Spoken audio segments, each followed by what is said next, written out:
You are currently the only person in this conference. You are now muted.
You are now unmuted.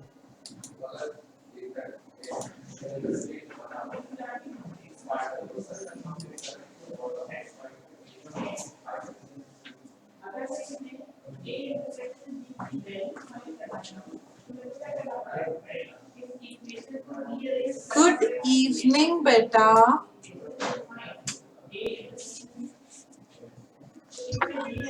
Good evening, ma'am. कैसे हो? After a long time. Ma'am, good. Good. बाकी जनता कहाँ पर है?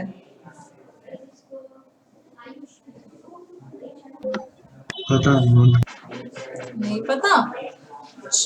चलो तो 2 to 3 minutes और wait कर लेते हैं और फिर हम स्टार्ट करेंगे आगे का. ठीक है? Okay. You are now muted.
Good evening, ma'am.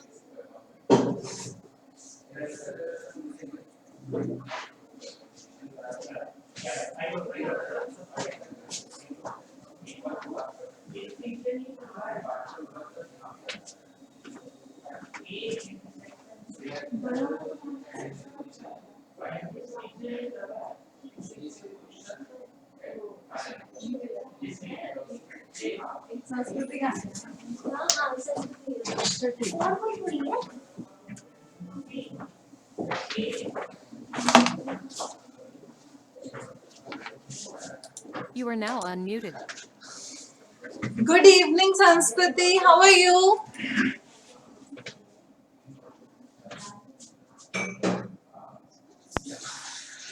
I'm good, ma'am.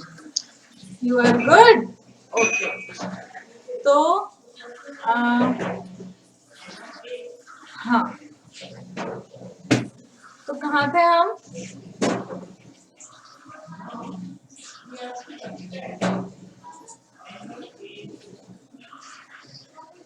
कितना पढ़ चुके हैं?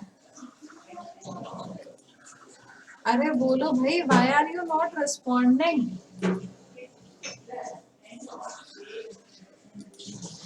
हमने मैम चेक कर।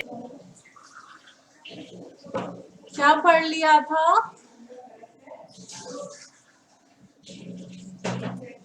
मूल कंसेप्ट स्टार्ट किया था, राइट? Yes ma'am. ठीक है। और मूल कंसेप्ट में कहाँ तक calculation of number of moles कर लिया था?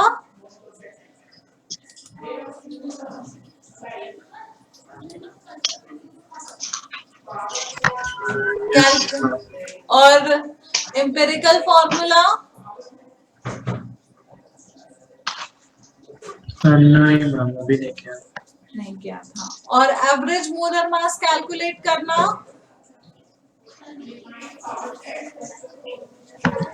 नो नहीं किया था। ठीक है।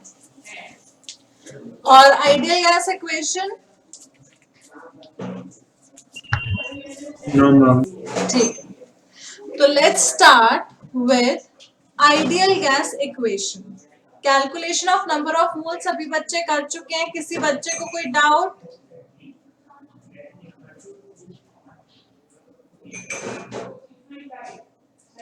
अरे बोलो। No ma'am. ठीक है। तो अब हम बात कर रहे हैं, जब हम मोल्स की बात करते हैं तो ideal gas equation, ideal gas equation, ideal gas equation क्या होती है? कोई बताएगा? इसमें कुछ तो दुख दर्द होंगे या नहीं है? आइडियल गैस इक्वेशन हमें ये बताती है relation between different parameters of gases. ठीक है। तो स्टार है condition apply, applicable only on gases. मैं ये बात जानती हूँ कि तुम सभी बच्चे ये चैप्टर पढ़ चुके हो। किसी को ये चैप्टर बहुत इजी लग रहा होगा और किसी को बहुत मुश्किल, लेकिन हमारा टारगेट ये है कि इस लेक्चर में, इनफैक्ट आने वाले हर लेक्चर में हम कुछ नया सीखें जिससे कि हमारी कैलकुलेशंस फास्ट हो जाए। तो आइडियल गैस इक्वेशन क्या होती है? कौन बताएगा? बताओ। मैं बताऊं मैम? बिल्कुल बताओ। PV is equal to nRT. Very good. PV is equal to nRT। यहाँ पर P क्या है? प्रेशर इन एटमॉस्फेयर, मतलब Pressure. Atmosphere unit. V क्या है? Volume. वॉल्यूम। किसमें? लीटर्स में। N number of moles. R है गैस कांस्टेंट। Gas con. इसकी वैल्यू क्या है? 0.0821 0.083 इंटू 8.31 जूल में होती है। 0.0821 जू ये हो जाएगी एटमॉस्फेयर लीटर पर केल्विन पर मोल।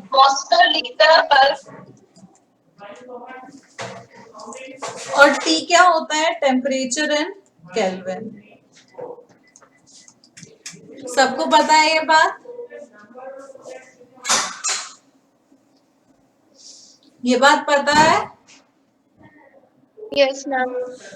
अब हम देखेंगे कि जहां ये बात तो हमको पता है पीवी इक्वल टू एनआरटी, अब हम देख रहे हैं कि जब हम कैलकुलेट करते हैं किसी भी गैस के लिए, तो एक क्वेश्चन लिखो, calculate volume of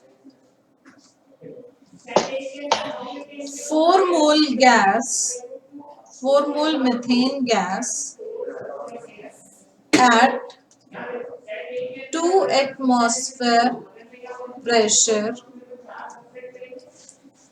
and 298 Kelvin temperature. जल्दी से सॉल्व करो।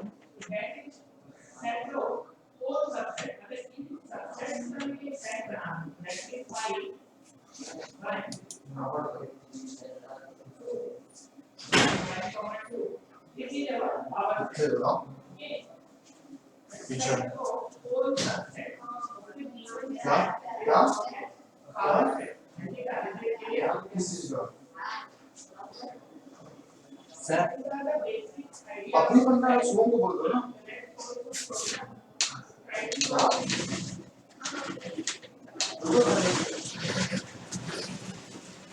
देखते हैं सबसे पहले कौन आंसर करता है, रमन या संस्कृति। You can use calculator if you want, लेकिन एग्जाम में तो कैलकुलेटर नहीं मिलेगा।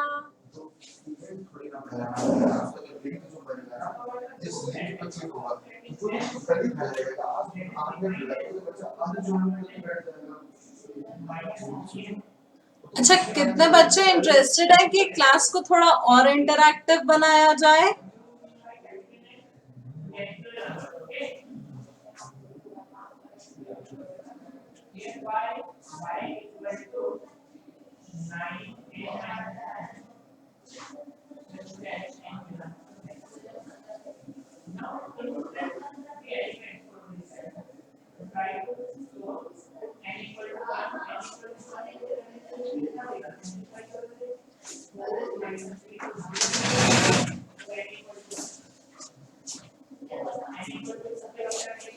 चलो Ayesha, 1 minute is over, 1 minute और मिलेगा तुमको। देखते हैं, वैसे तो 1.5 मिनट इज ओवर। मैम 48.9316। 48.9316 ये आंसर सही लग रहा है। ठीक है, और किसी का कोई आंसर? देखो अब यही आ रहा है यही आ रहा है। 48.93. तो कैसे किया? प्रेशर को तुमने लिखा होगा 2, वॉल्यूम तुम्हें कैलकुलेट करना है, नंबर ऑफ मोल्स 4, R 0.0821 और टेम्परेचर 298। इससे तुम्हारे पास वॉल्यूम आ गया 48.9316। एक और क्वेश्चन करो, लिखो calculate number of moles of oxygen in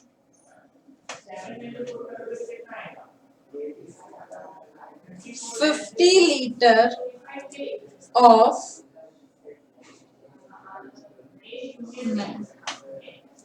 in 50 liter container at 4 atmosphere pressure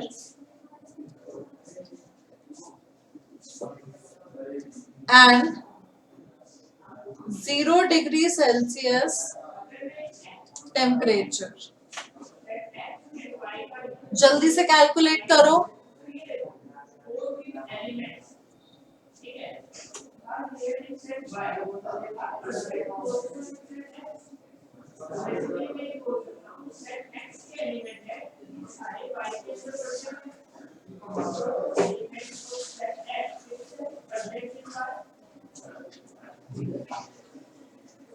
जल्दी से कैलकुलेट करो।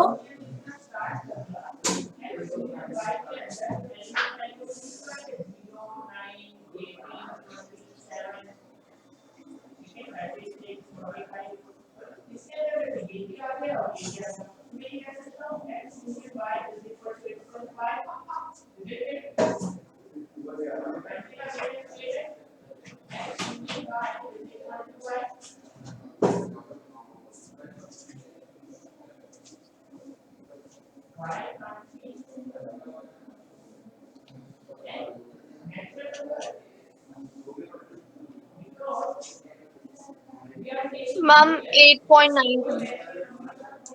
8.92। अच्छा, इसका आंसर हो सकता है ये सही हो सकता है ये गलत हो। अच्छा, इन दो मैम क्वेश्चन 8.92। 8.92 ये आंसर सही ही होगा। अब एक बात सोचो कि इन दो क्वेश्चंस में सबसे ज्यादा मुश्किल पार्ट तुम्हें क्या लगा?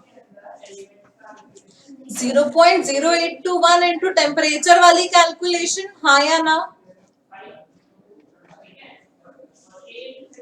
बोलो भाई। Yes, ma'am. तो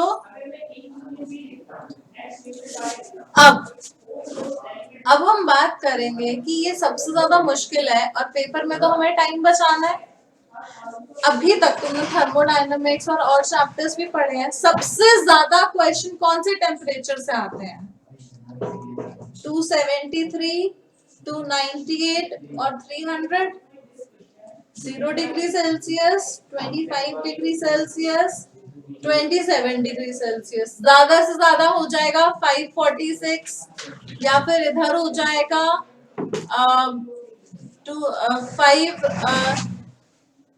596 या इधर हो जाएगा 600। ऐसा ही तो कुछ होगा, हाँ या ना? या 450। इनके मल्टीपल्स में ही आते हैं ज्यादातर क्वेश्चंस। देखो बेटा, तुम लोग तो अभी 12th में जाने वाले हो। अब यहाँ पर क्रैश कोर्स होता तो मैं बस फटाफट पढ़ा के खत्म कर देती, लेकिन मैं ये चाहती हूँ कि तुम लोग इंटरैक्ट करो। तुम्हारे पास पूरा 1 साल है। If you are interacting, if you are doing the homework, I can guarantee your selection. और ये मैं हवा में नहीं बात कर रही हूँ, ये मैं तब बात कर रही हूँ जब मैंने खुद ने एक कोई कंपटीशन एग्जाम्स क्लियर किए हो, जब मैंने इतने सालों से बहुत सारे बच्चों को अच्छी रैंक लाते हुए देखा हो, अपने ही स्टूडेंट्स को। क्या मैं ये एक्सपेक्ट कर सकती हूँ कि यहाँ पे आर्यमान, आयशा और संस्कृति भी मेरे उसी नंबर में काउंट होंगे जिनकी अच्छी रैंक आई है या आएगी? बताओ हाँ या ना। क्या मैं एक्सपेक्ट करूं या नहीं करूं? यस करूं। तो फिर तुम इंटरैक्ट तो करो। किसी को मुझसे डर लग रहा है क्या? एकदम ऐसे मैम बहुत डरावनी हो आप, आपकी तो शक्ल देखकर ही डर लग रहा है, तो फिर मैं वीडियो ऑफ कर देती हूँ। ऐसा कुछ है क्या? इंटरैक्ट करो, जितना इंटरैक्ट करो इजी गो हैप्पी गो रहोगे। एकदम इसको ऐसे सोचो कि ये एक्चुअल क्लासरूम है, तो तुम्हें मजा आएगा। तो क्या मैं एक्सपेक्ट कर सकती हूँ अब किसी का माइक ऑफ नहीं होगा और वीडियो ऑन कर लो अगर तुम्हें लग रहा है कि नहीं थोड़ा बोरिंग हो रहा है तो, और इंटरैक्शन अच्छा होगा। ठीक है? Interact as much as possible, और जितना वाइब्रेंट होकर काम करोगे, वाइब्रेंट होकर पढ़ाई करोगे, उतना ही तुम्हें मजा आएगा और उतना तुम्हें पता भी नहीं चलेगा कि तुम्हारा सिलेक्शन भी हो जाएगा। ठीक है? क्या तुम्हें लगता है कि तुम्हारी अच्छी रैंक आ सकती है अंडर 5000? Yes, ma'am. तो आ सकती है तो क्या आएगी? आएगी. तो हाउस द जोश? Hi, ma'am. Very high. Aryaman और आयशा का जोश कैसा है?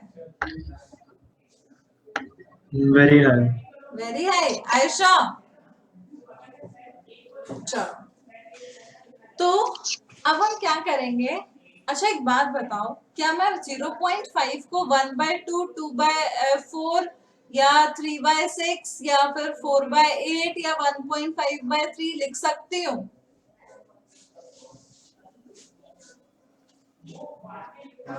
क्या मैं 0.5 को 1/2, 2/4, 1.5/3, 4/8 एंड सो ऑन लिख सकते हो अपनी मर्जी से, क्योंकि मैं डिनोमिनेटर अपनी मर्जी से Yes. लेकर आ रही हूँ।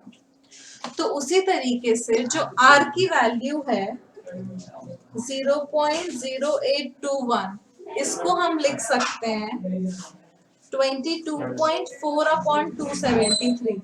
ये है 0.0821 के बराबर, लेकिन हमने इसको सिंप्लीफाई कर दिया ताकि जब हम RT लिखें तो कम से कम T से T कैंसिल हो जाए। 24.46/298, 24.63/300। तो अगर तुम ये R की वैल्यूज लर्न कर लोगे, पूरी की पूरी केमिस्ट्री में तुम्हारी कैलकुलेशंस इजी हो जाएंगी, कम से कम 2 से 3 चैप्टर्स में। गैसियस स्टेट और मोल्स में तो हो ही जाएगी। तो ये डब्बा बना के लिख लो और इस पे लिख लेना MTR, मारो टोटल रट्टा, नोट कर लो। अब ये ऊपर वाले 2 क्वेश्चन सॉल्व करके देखो और तुम्हें कितना टाइम लग रहा है ये भी चेक करो।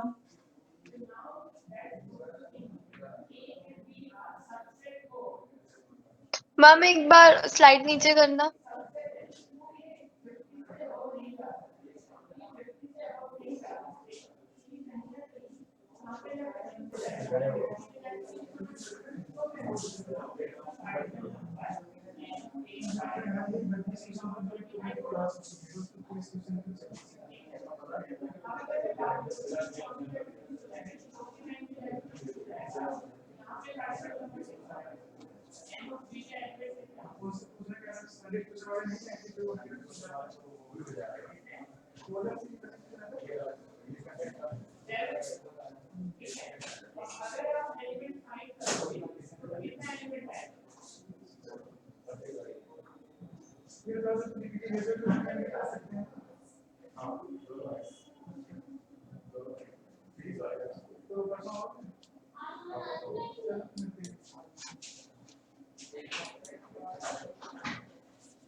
हो गया बेटा? Yes ma'am. चलो अब एक और क्वेश्चन देती हूँ। क्वेश्चन है calculate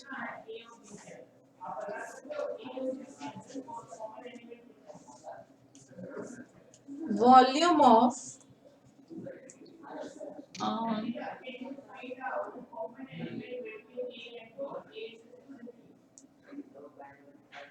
28 gram nitrogen gas at 3 atmosphere 3 atmosphere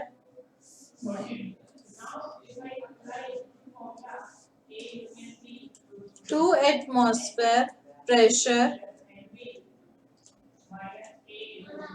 and 300 Kelvin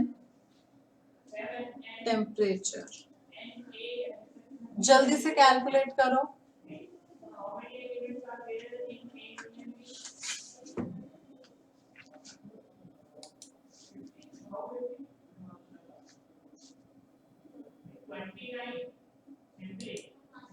calculate करो। I will be back in 1 minute.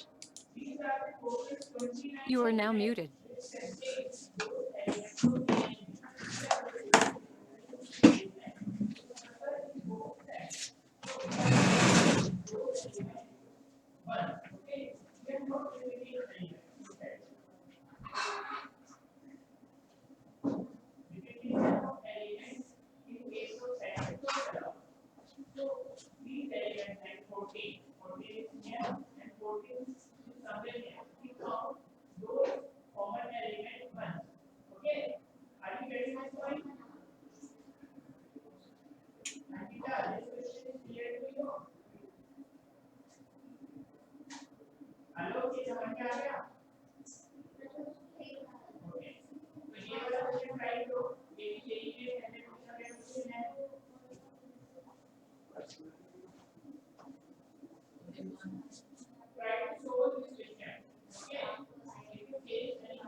You are now unmuted. बताओ बेटा क्या आंसर होगा?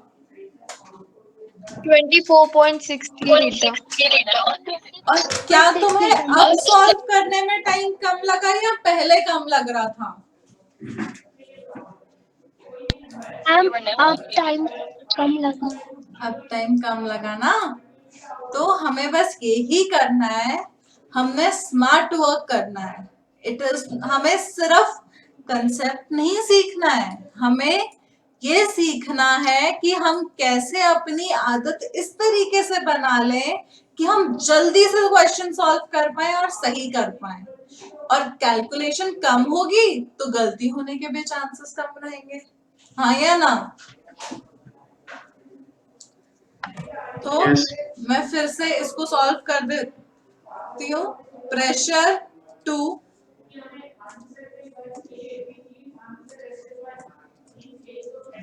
वॉल्यूम निकालना है, मोल 1 है, आर क्या लेंगे यहाँ पे? 24.63 अपॉन 300। 300 से कैंसिल, तो आंसर आ गया 12.315 लीटर। आ गई बात समझ में? चलो एक गूगली क्वेश्चन दूं तुमको। Yes, ma'am. अब मोल 1 कैसे हुआ? मोल 1 ऐसे हुआ, नाइट्रोजन के एक एटम का मास कितना होता है? 14 ग्राम, 14 AMU। और 2 का कितना होता है?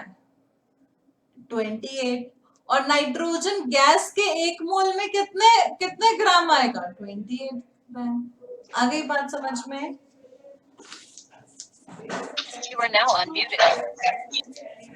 चलो इसके बाद हम बात करेंगे, एक गूगली क्वेश्चन करोगे? यस। Yes, ma'am. वो पिछले 6 साल में, 5 या 6 साल में मैंने हर बैच में ये क्वेश्चन दिया है, हर बैच से मुझे आंसर गलत मिला है, जबकि ये बहुत इजी क्वेश्चन है। तो देखते हैं इस बैच में क्या आंसर आता है। ठीक है, चैलेंज एक्सेप्टेड। Yes. लिखो, क्वेश्चन है calculate number of moles of water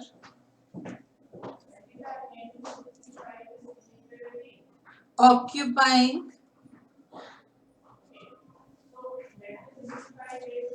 44.8 litre.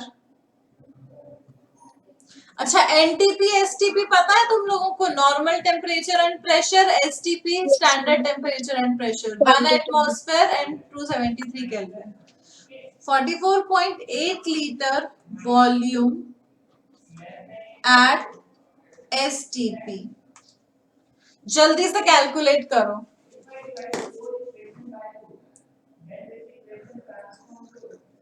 Ma'am STP क्या होता है बताना? STP standard temperature and pressure होता है। इसमें हम टेम्परेचर लेते हैं 273 केल्विन और प्रेशर लेते हैं 1 एटमॉस्फेयर। Okay.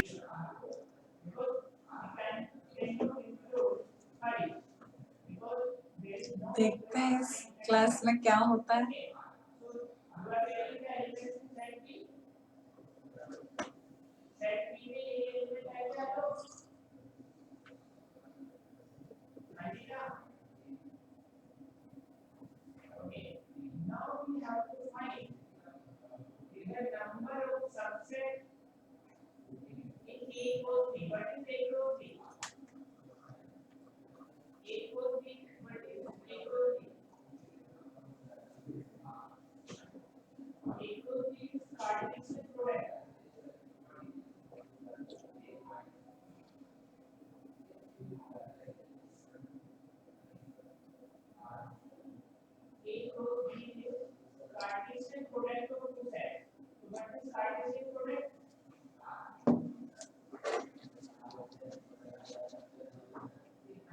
12.18 कितने मैम बेटा?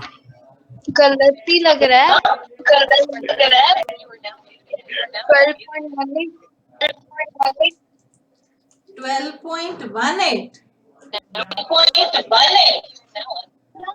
मैम हाँ बेटा, मैम वाटर तो गैस नहीं होती बट एग्जैक्टली यही तो गुगली तो थी। Very good, you are the first student जिसने ये चीज पहले अटेम्प्ट में ही सही आंसर की है। एंड कभी तुमसे मिलूंगी तो यू डिजर्व अ ट्रीट। तो बेटा ये गूगली क्वेश्चन था। यहाँ पे तुमसे पूछा हुआ calculate number of moles of water. And I am sure कि मैं अभी सब बच्चे लग गए होंगे पीवी इक्वल टू एनआरटी लगाने में। लेकिन पीवी इक्वल टू एनआरटी तो गैसेस पर एप्लीकेबल है। और 273 केल्विन टेम्परेचर पे वाटर आइस की फॉर्म में होगा या वाटर वेपर की प्रेजेंस में होगा, की फॉर्म में होगा? बताओ किस फॉर्म में होगा वाटर? लिक्विड। लिक्विड फॉर्म में होगा ना, तो 1 ग्राम पर एमएल के हिसाब से डेंसिटी से मास अपॉन वॉल्यूम से निकाल लेंगे। समझ में आ गई बात?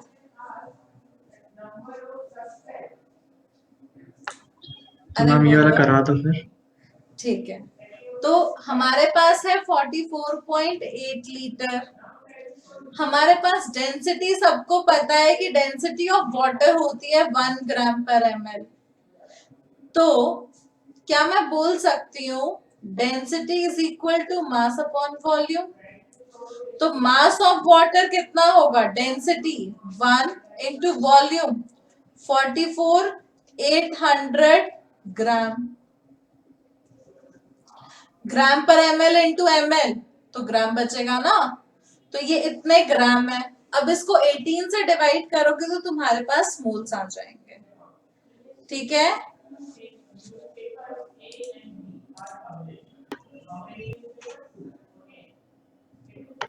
मैम ये समझ नहीं आया। नहीं समझ में आया? अच्छा दोबारा बताती हूँ। मैंने तुम्हें जो क्वेश्चन दिया उसमें मैंने तुम्हें बताया कि H2O है और इतना टेम्परेचर है 0 डिग्री सेल्सियस। अब एक बात सोचो कि 0 डिग्री सेल्सियस पे तो जल पानी की फॉर्म में होता है, आइस की फॉर्म में हो सकता है, लेकिन वाटर वेपर की फॉर्म में नहीं हो सकता। इतनी बात समझ में आ गई सबको? आयशा, संस्कृति? Yes. अब मैं कह रही हूँ कि डेंसिटी होती है वाटर की 1 ग्राम पर एमएल, और डेंसिटी किसके बराबर होती है? मास अपॉन वॉल्यूम। हाँ या ना?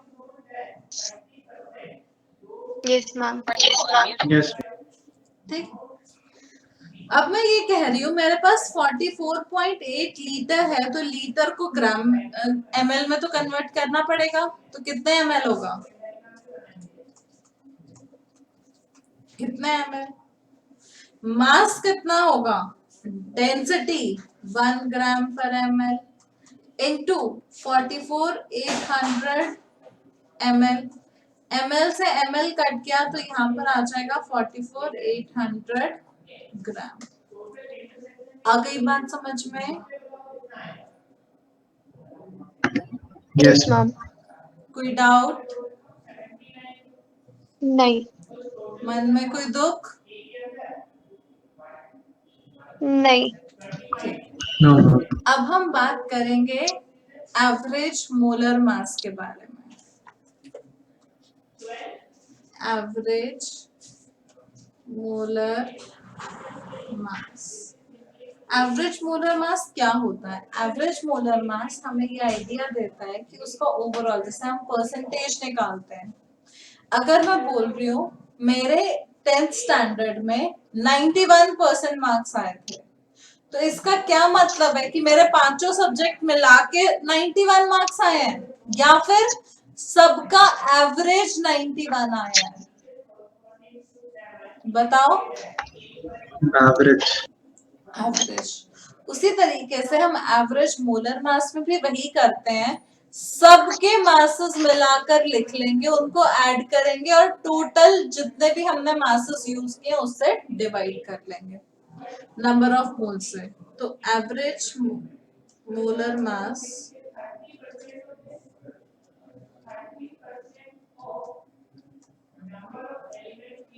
Is equal to N1 M1 plus N2 M2 N3 M3 and so on divided by N1 plus N2 plus N3 and so on। आ गई बात समझ में? Yes ma'am. कोई डाउट? नहीं। ठीक। नो। तो इसके बाद क्या मैं बोल सकती हूँ कि चलो एक क्वेश्चन लिखो।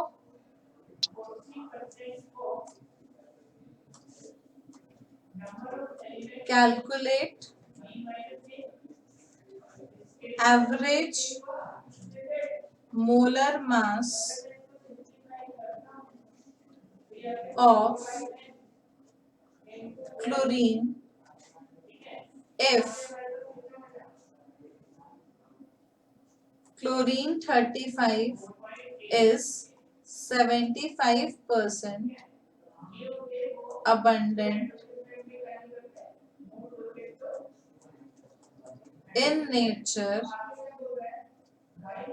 and remaining is chlorine 37। जल्दी से कैलकुलेट करो इसका एवरेज मोलर मास।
बताओ जल्दी से बेटा। देखो अगर मैं बोल रही हूँ नेचर में क्लोरीन 35 75% अबंडेंट है, तो क्या मैं कह सकती हूँ कि अगर नेचर में 100 मोल प्रेजेंट है तो उसमें से 75 मोल्स क्लोरीन 35 के होंगे, हाँ या ना?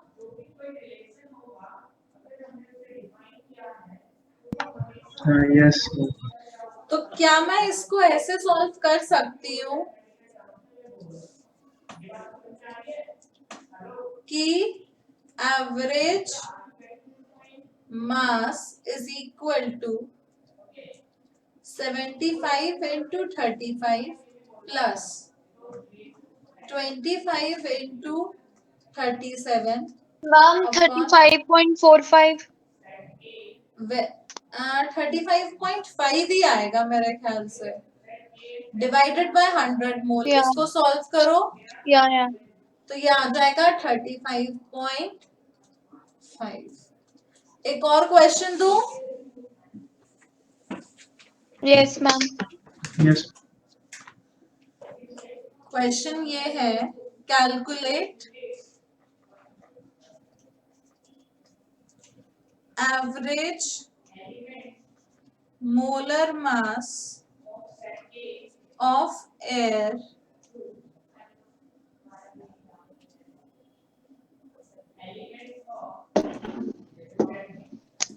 given 80% presence of nitrogen and 20% of oxygen।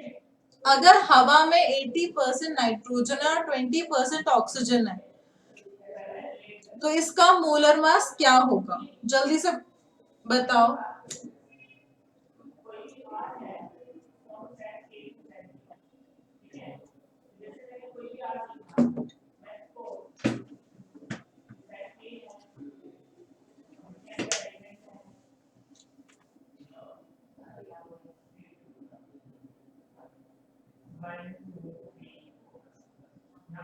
Ma'am हम इन गैसेस की उसमें लेंगे ना डायटोमिक करके। हाँ, जब ऑक्सीजन प्रेजेंट है तो वो ऑक्सीजन गैस की फॉर्म में ही तो प्रेजेंट होगी।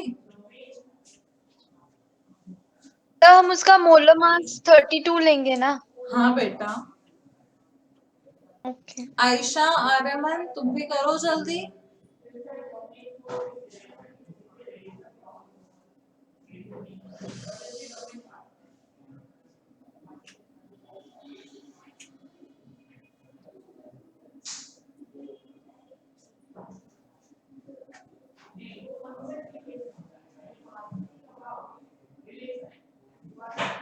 Around 28.8. बिल्कुल सही, 28.2।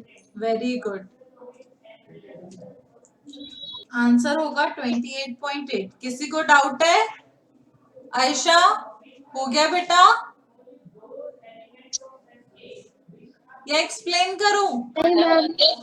नहीं हुआ? देखो, मेरे पास है, मुझे निकालना है एवरेज मास। मैंने मान लिया नाइट्रोजन है मेरे पास 80 मोल, मैंने 100 मोल एयर के माने, जिसमें से 80 मोल 80 मोल्स होंगे नाइट्रोजन के, तो 80 इंटू 28 प्लस ऑक्सीजन के कितने मोल्स होंगे? 20 इंटू 32 डिवाइडेड बाय 100। तो ये हो जाएगा कितना? एक जीरो से एक जीरो यहाँ पे काट दी, इसको तुम सॉल्व करो।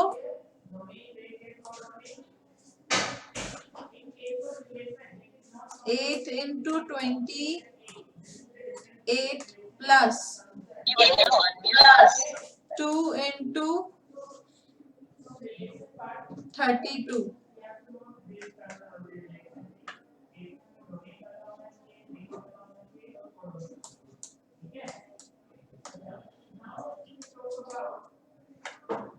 Divided by 10, 28.8।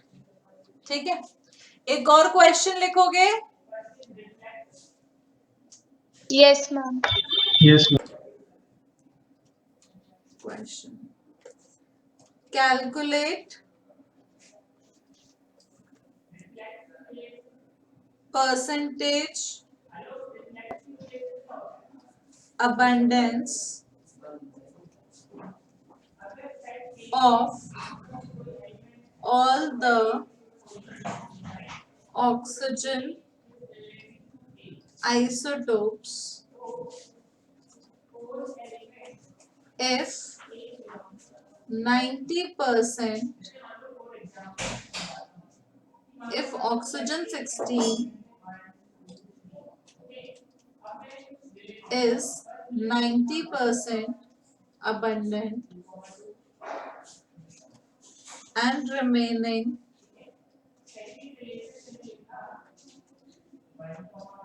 is oxygen 17 and oxygen 18.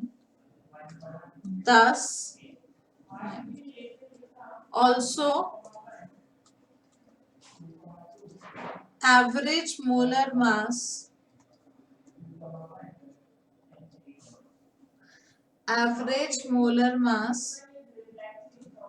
of oxygen is 16.12 ग्राम. जल्दी से कैलकुलेट करो.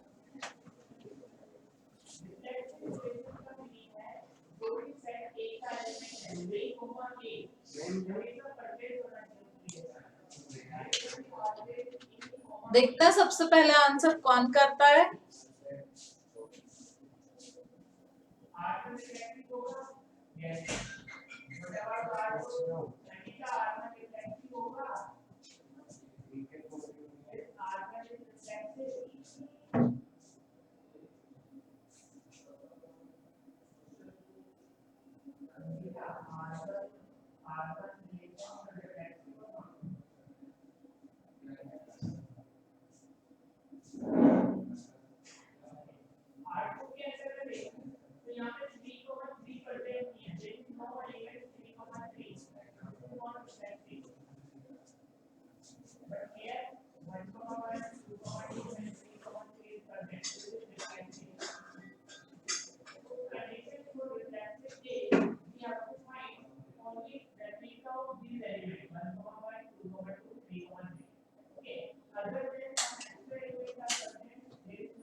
मैम 5.14 क्या 5.14 परसेंट. किसका? ऑक्सीजन 17 का, 16 का या 18 का? मैंने कलेक्टर निकाल लिया. है? अरे चिरकुट बालिका, मैंने गलत निकाल दिया. 100% टोटल होता है जिसमें से 90% ऑक्सीजन 16 है, तो ऑक्सीजन 17 और ऑक्सीजन 18 तो मिला के 10% होंगे. मैम कुछ और- ऑक्सीजन 17 का 8% आया. अच्छा, और ऑक्सीजन 18 का? मैम वो 2% हुआ. Very good. हाँ बालिका, बालिका नहीं, मैंने कुछ और क्वेश्चन कर दी थी. कुछ और ही कर दिया. और आयशा, हाँ, आयशा बेटा क्या कर रही है? मैम मैं अभी तक सॉल्व नहीं कर पाई हूँ. क्यों नहीं कर पाई है? पीछे क्यों रह गई? चलो मैं भी सॉल्व कर देती हूँ, ठीक है. देखो, ऑक्सीजन का एवरेज मास गिवन है. अच्छा एक बात सोचो, ऑक्सीजन 16 है, ऑक्सीजन 17 है, ऑक्सीजन 18 है, ऑक्सीजन 90% है, तो बचा हुआ तो 10% होगा ही. अगर ऑक्सीजन 17x है तो ये 10 माइनस x% होगा. हाँ या ना? Yes ma'am. तो Yes, ma'am. क्या मैं कह सकती हूँ कि 16.12 जो एवरेज मास है वो किसके बराबर होगा? 90 into 16 plus x into 17 plus 18 into 10 minus x divide by 100। आगे चलते हैं तो आ जाएगा 1612 is equal to 16 nines are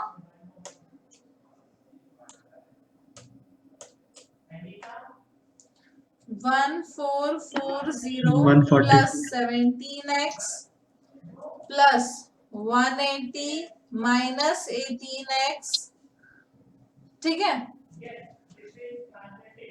तो 17x minus 18x ये तो हो गया -x और ये 1612 minus 1440 minus 180 तो यहाँ से हमें पता चल जाएगा -x is equal to -8। This implies x is equal to 8%। आ गई बात समझ में संस्कृति और आयशा? आगे बढ़े। ठीक है इसके बाद एक्सक्यूज मी मैम। हाँ बेटा मैम अगर हम इसमें x को 18 के साथ ले लेंगे तो फिर तो उसका 8% आ जाएगा, तो गलत तो नहीं होगा ना? नहीं, अगर हम इसको x को 18 के साथ लेंगे तो हमारे पास x की वैल्यू 2 आएगी। मैं तुम्हें सॉल्व करके बता देती हूँ। अच्छा ओके। करके बताऊं सॉल्व या फिर कर लोगे? करके नहीं समझ बताओ। गया मैम। चलो मैं अच्छा। करके बता देती हूँ। तो मैं ये ले लेती हूँ। मान लो मैंने लिया ऑक्सीजन 16 तो 90 है ही, ऑक्सीजन 17 ले लिया 10 माइनस एक्स, ऑक्सीजन 18 ले लिया x। तो अब वही चीज 16.12 is equal to 90 into 16 plus 17 into 10 minus x plus 18x divided by 100। तो 1612 is equal to 1440 plus 170 minus 17x plus 18x। ठीक है अब 1612 minus 1440 minus 170 is equal to x। तो अब देखो आंसर क्या आ रहा है 2%। आई बात समझ में? आर्यन यस चमक गया? Yes ma'am. बत्ती जल गई सबके दिमाग की? यस ठीक है तो अब हम आगे बढ़ते हैं। नेक्स्ट हम बात करेंगे फॉर्मूले। हम किसी भी चीज को किस तरीके से लिख रहे हैं वो हमारा आता है एम्पिरिकल फॉर्मूला, मॉलिक्यूलर फॉर्मूला या स्ट्रक्चरल फॉर्मूला। तो सबसे पहले हम बात करेंगे मॉलिक्यूलर फॉर्मूला की।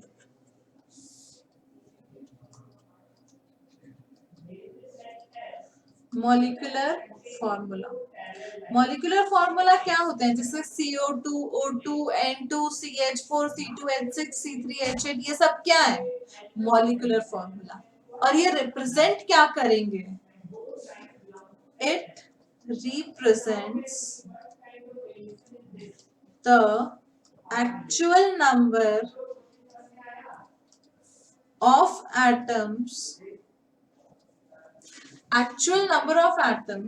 present in each molecule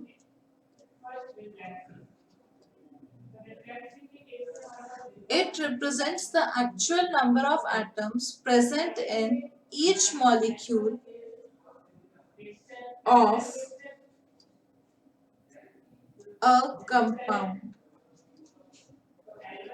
जैसे कि CO2, N2, then we have CH4, C3H8, C2H6, benzene का होता है C6H6 and so on.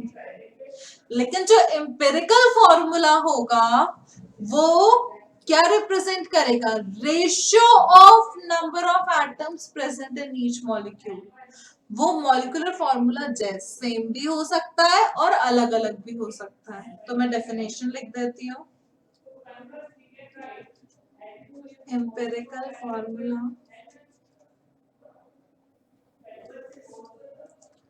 it represents the ratio of number of atoms, ratio of number of atoms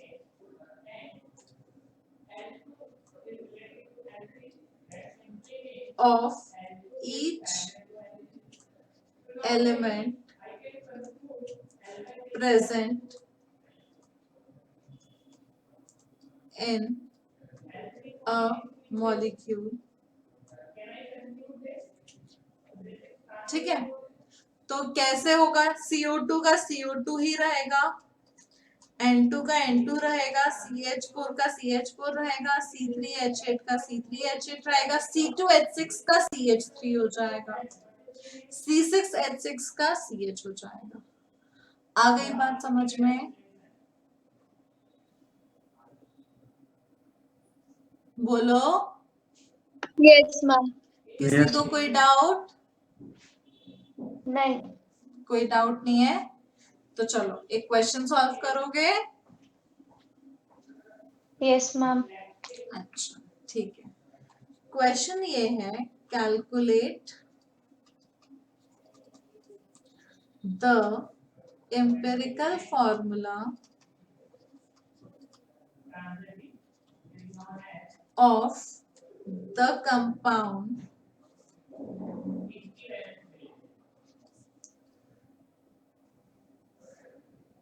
containing 0.7 gram nitrogen, 3.6 gram carbon, 0.7 gram hydrogen,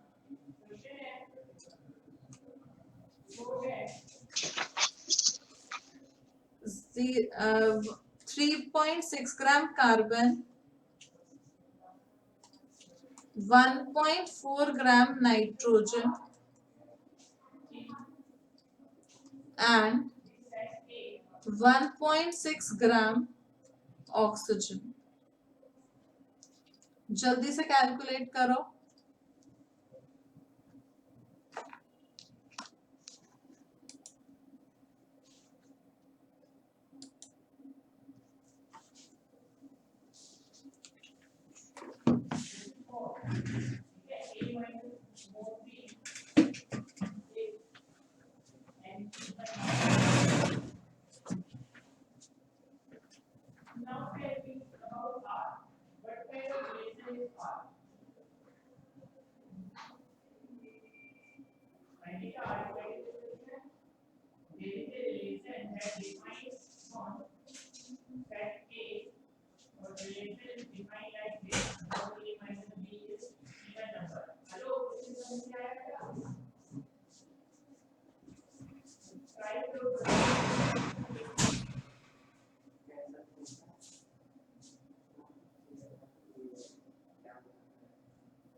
हाँ तो बच्चों बताओ, solve कर दिया?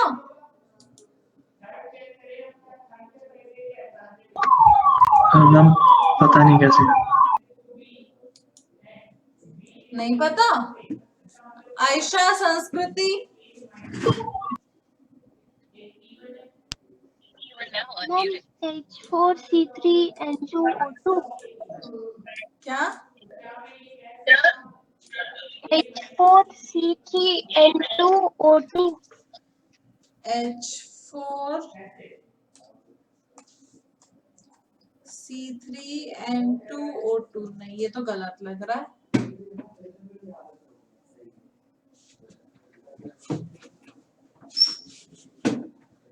थोड़ा क्लोज है लेकिन फिर भी दूर है। चलो मैं बताती हूँ। एक बात सोचो कि अगर मैं बोल रही हूँ, तुम्हें क्या गिवन है? Carbon, hydrogen, nitrogen, oxygen. Carbon का मास कितना गिवन है आर्यमन? 3.6 ग्राम। 3.6 ग्राम। और हाइड्रोजन का कितना मास गिवन है आयशा?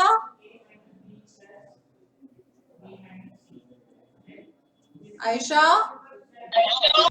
0.7 ग्राम। 0.7 ग्राम। संस्कृति, नाइट्रोजन का कितना गिवन है? 1.4 1.4 और ऑक्सीजन का 1.6। एक बात बोलो कि अगर मैं बोल रही हूँ एटम्स का रेशो है, तो क्या मैं ये मान सकती हूँ कि वो मोल्स का भी रेशो होगा? सोचो सोचो।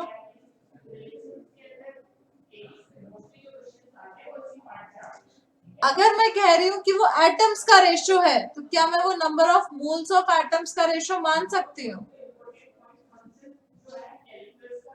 Yes, ma'am. यस। तो मैंने क्या किया? मोल्स निकाल लिए। Divide by 12, divide by 1, divide by 14, divide by 16। Carbon के कितने मोल्स आएंगे? 0.3। 0.3 हाइड्रोजन के कितने आएंगे? 0.7। नाइट्रोजन के आएंगे 0.1 और ऑक्सीजन के आएंगे 0.1। लेकिन क्या हमारा रेशो पॉइंट्स में होता है? नहीं। नहीं, तो हम क्या उसको मैं होल बोल नंबर सकती में हूँ कन्वर्ट कर देंगे। 3711 यही रेशो होगा? तो मेरा एम्पिरिकल फॉर्मूला क्या हुआ? C3H7NO। आ गई बात समझ में? Yes ma'am. बत्ती जल गई दिमाग की? Yes yes. मैम, पक्की बात है? पक्की बात है। ठीक है, चलो इसको नोट करना है या आगे बढ़ूं? कर लिया मैम। मैम कर लिया। कर लिया। एक और क्वेश्चन लिखो। उससे पहले एक बात सोचो, क्या मैं कह सकती हूँ कि empirical formula into n, n कोई भी होल नंबर हो सकता है, is equal to molecular formula, molecular formula और mass of empirical formula into some whole number is equal to mass of molecular formula। इतनी बात सबको पता है? Yes ma'am. इसको तो एक्सप्लेन करने की जरूरत नहीं है। आयशा, आर्यमन? चलो नो। लिखो question. Calculate empirical formula and molecular formula of a compound containing 92.3% carbon and remaining hydrogen, given that its molecular mass is 78 gram per mole. जल्दी से कैलकुलेट करो।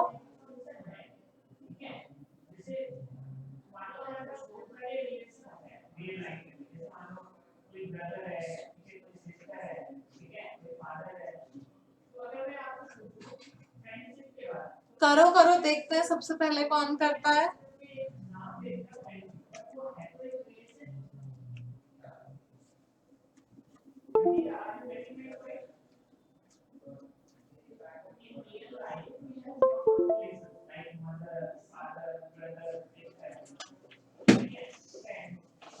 सॉल्व करो।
मैम एम्पिरिकल फॉर्मूला CH होएगा very good. और molecular formula C6H6। Very good. इसका answer आ जाएगा empirical formula CH और molecular formula C6H6। Aryaman, Ayesha, हो गया ये क्वेश्चन?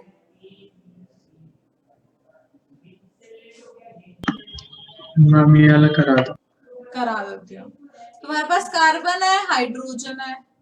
तुमने मान लिया तुम्हारे पास 100 ग्राम है, उसमें से कार्बन कितना होगा आर्यमन?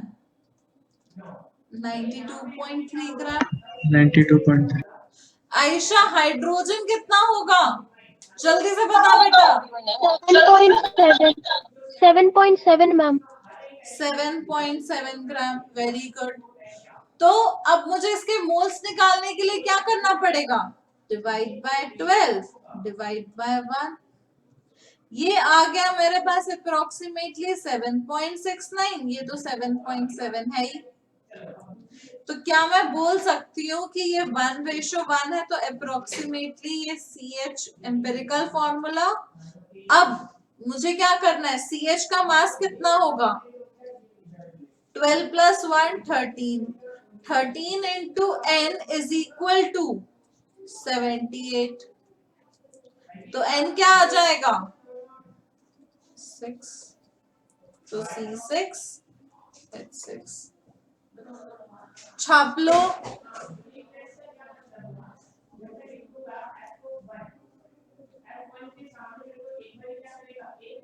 छाप लो बच्चों।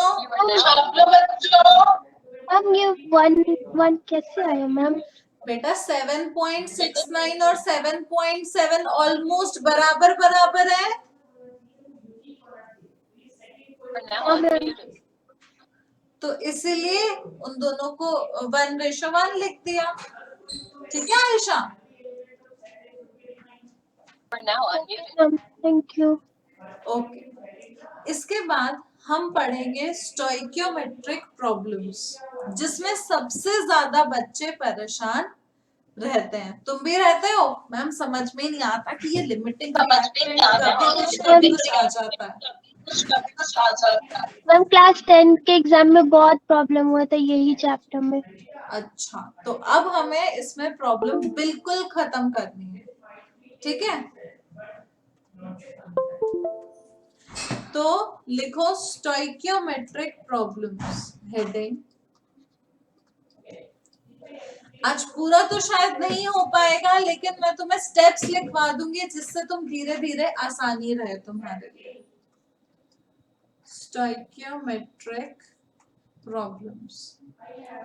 अब स्टोइकियोमेट्री से रिलेटेड प्रॉब्लम्स अलग अलग टाइप की हो सकती हैं, जैसे कि कहीं वेस्टेज हो रहा है, कहीं कुछ सामान कम पड़ गया, अगर हमारे पास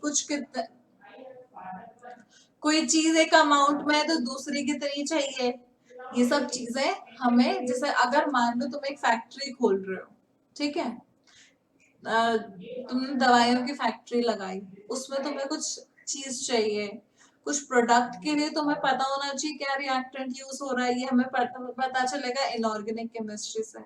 ये फिजिकल केमिस्ट्री हमें ये बताएगी कि हमें क्या चीज कितनी अमाउंट में चाहिए। तो ये हम जानेंगे स्टोइकियोमेट्रिक प्रॉब्लम से। इसमें अलग अलग टाइप की प्रॉब्लम आती है। तो पहले आता है टाइप 1 प्रॉब्लम। टाइप 1 प्रॉब्लम क्या है, मोल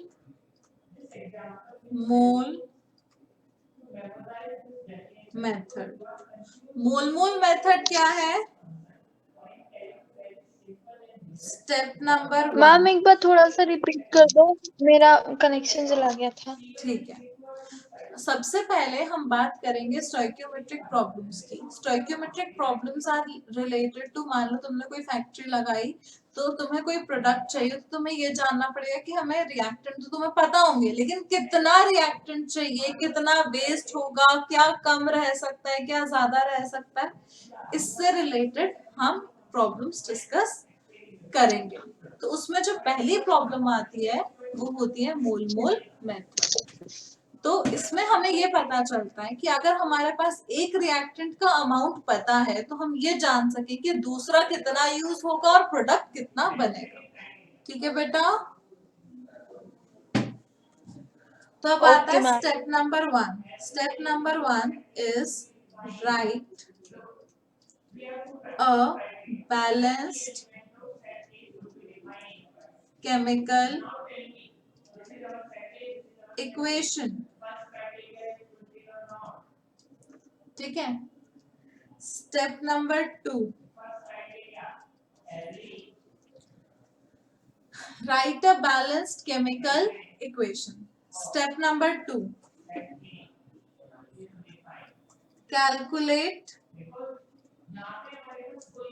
number of moles of all the given reactants or products. मान लो तुम्हें ऐसा बोल दिया जाए कि हमें ये चीज इतनी, हमें प्रोडक्ट इतना चाहिए, अब देख लो तुम रिएक्टेंट्स उस हिसाब से ले आओ। Step number 3,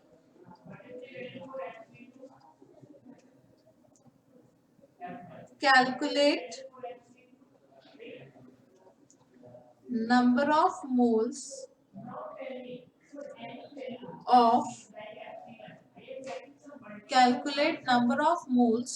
of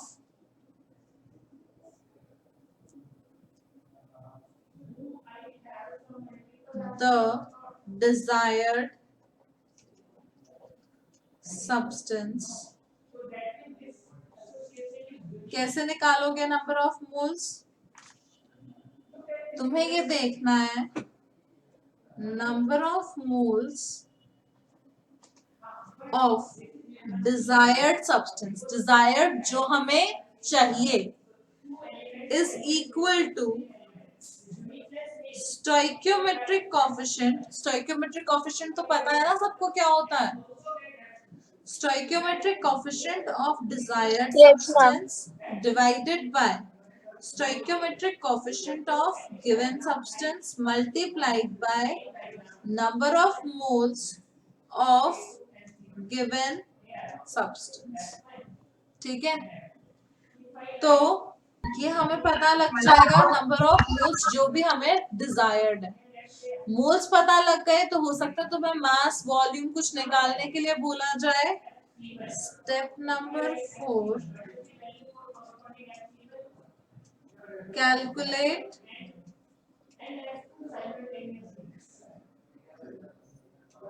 the ma'am stoichiometric coefficient तो होता है। स्टोइकियोमेट्रिक कोएफिशिएंट होता है, जैसे कि अगर मैंने लिखा है N2 + 3H2 gives 2NH3, तो ये NH3 के बगल में जो 2 बैठा हुआ है वो स्टोइकियोमेट्रिक कोएफिशिएंट है। H2 के बगल में जो 3 बैठा हुआ है वो स्टोइकियोमेट्रिक कोएफिशिएंट ऑफ H2 है। N2 के बगल में छुपकर जो 1 बैठा हुआ है वो स्टोइकियोमेट्रिक कोएफिशिएंट ऑफ N2 है।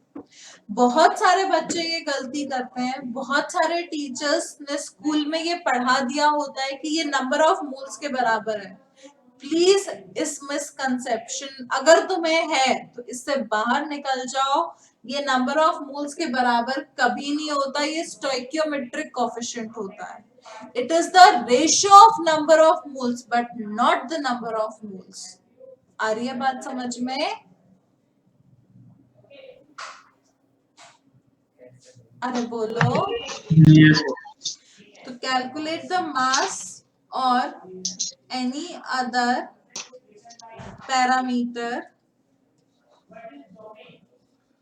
बट मैम जब हम कोई इक्वेशन सॉल्व करते हैं, जैसे हमारे पास इक्वेशन है कि CH4 + 2O2 = CO2 + 2H2O, तो फिर हम जहाँ पे वो वाटर के साथ 2 लगा हुआ है, नंबर ऑफ मोल्स भी तो हम 2 ही कंसिडर करते हैं।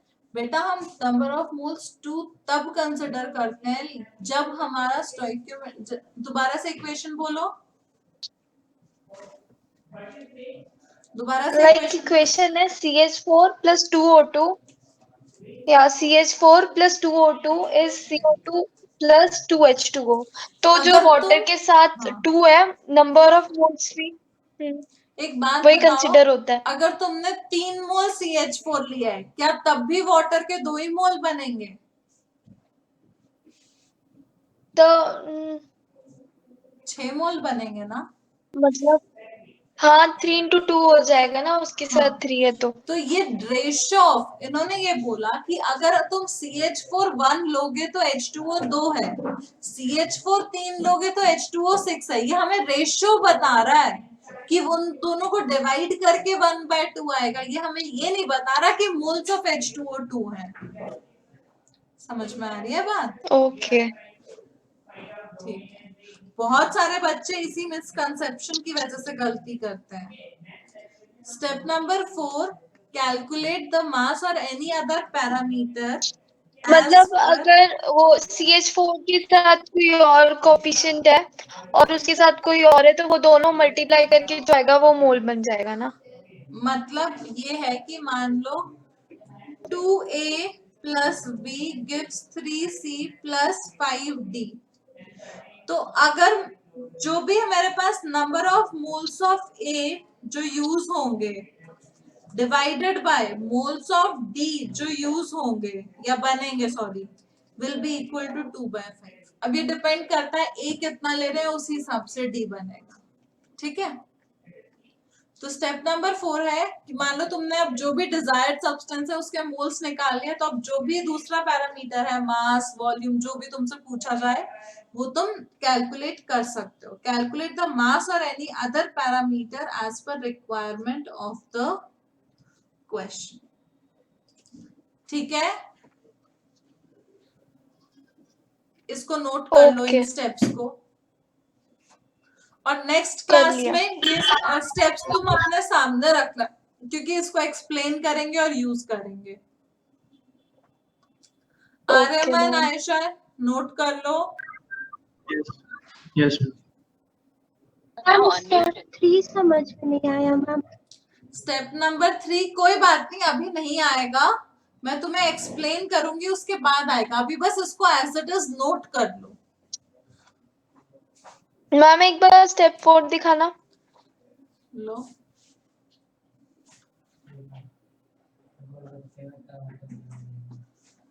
calculate the mass or any other parameter as per requirement of the question।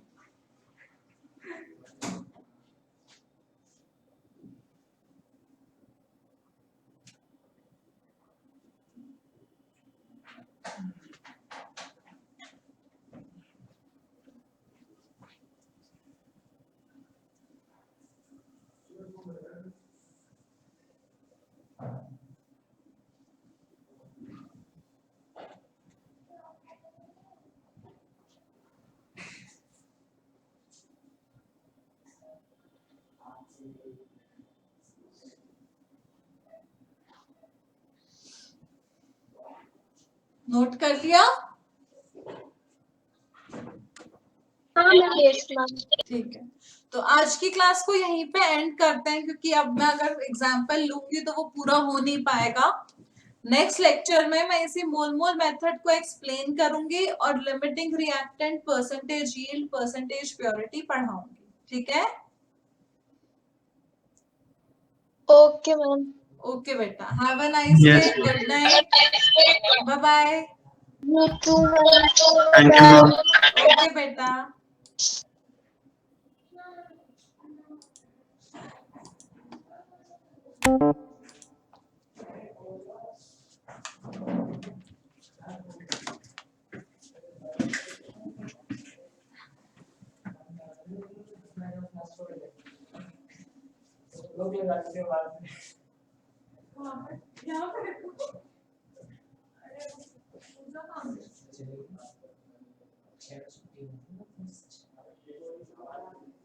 आपका ये फोन